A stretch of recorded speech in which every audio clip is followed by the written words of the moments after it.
The crimson liquid it held did not look like champagne. "Blood for you, cocktail," my mother said brightly. Ethan took a sip and nodded, as if pleasantly surprised by the taste. "Very nice," he said. "And the house looks lovely." He flashed the masterly smile that made all manner of human and supernatural folk weak in the knees. "We had so much fun working with the party planner," my mother said, hand on her chest. "Planning a good event is a very satisfying process," Ethan said, then slid me a glance. "In fact, I requested one of our vampires act as a social coordinator for the house." "It wasn't a request," I murmured. "It was a punishment." "Was it?" His expression was all innocence. "I must remember it differently." I just shook my head. "Well, in any event, you'll have fun tonight."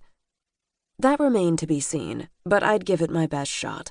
I looked around, scanning the faces I knew, and didn't see my brother Robert or my father. "Robert and Dad aren't here?" My mother tried to hide her sudden wince, but not successfully. She traded it for a light smile that wasn't any more convincing, and gestured offhandedly. "They're at a real estate closing in New York. You know how they are." Maybe there'd been a closing, or maybe my father was still my father and my brother was still my brother. The former didn't know how to deal with me. The latter was still angry because he believed I'd ruined the possibility of Merit Properties' future business with Sorcha and Adrian Reed. Sorcha was a sorceress whose plan to control supernaturals we'd recently thwarted. Adrian was her entrepreneurial husband, dead by her own hand. Their own actions had led to their downfall, magically and economically. But since I was a supernatural, Robert blamed me. "They are who they are," I said, and tried a smile that wasn't any better than hers.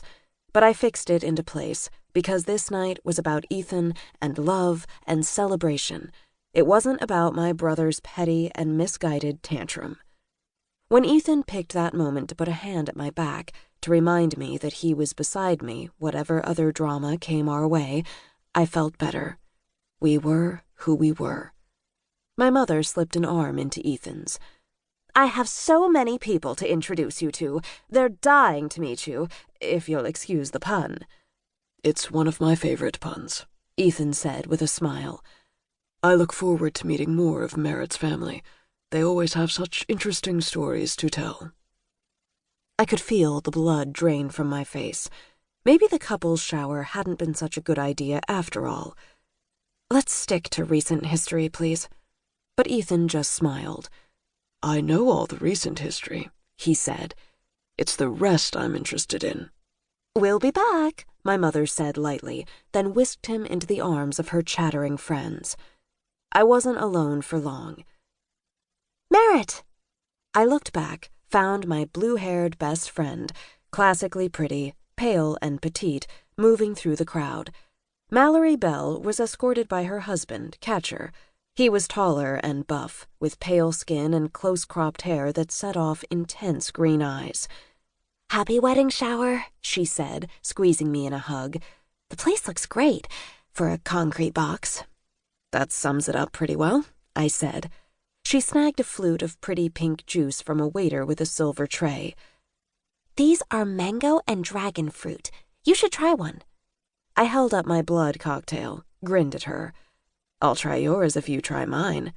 "Been there, done that." I tilted my head at her. "You have?" She lifted a shoulder. "You had those bottles of blood for you at the house." I'd shared Mallory's Wicker Park home before moving into Cadogan House. I'd left partly because of my obligations as sentinel, and partly to avoid her and Catcher's any room goes style of lovemaking. I'd vastly exceeded my personal quota of naked sorcerer sightings. "I had a sip one night." She wrinkled her nose. "It was not delightful." I was a vampire, and I wouldn't even call blood delightful.